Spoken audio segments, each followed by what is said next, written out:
Абхазия, Единая Россия, можно считать, что мы однопартийцы.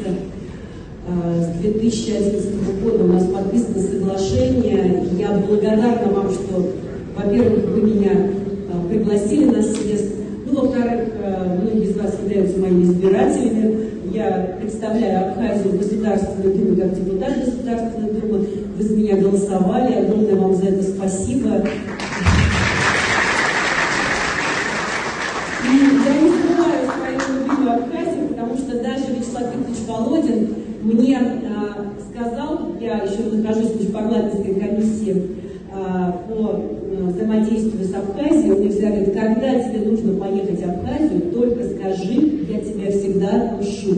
Это мой приоритет должен быть.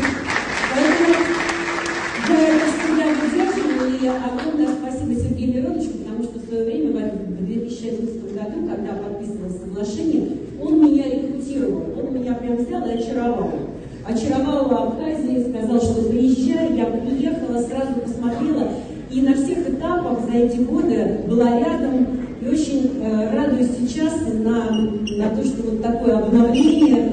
Я лично знаю Алхаза Херсоновича, давно уже знаю, и начиная с молодежных разнообразных движений, мы тут все вместе и бегали по набережной, и проводили молодежные форумы, и вот это уважение, невероятное выражение к старшим, и умение работать с молодыми, что сейчас тоже очень важно, с новыми технологиями, которые в том числе приходят в нашу жизнь. Я знаю, что ряд соглашений планируется и в этой части подписать с Единой Россией, с Единой Абхазией в будущем, и подписать соглашение, уже подписано, вернее, соглашение с молодой гвардией.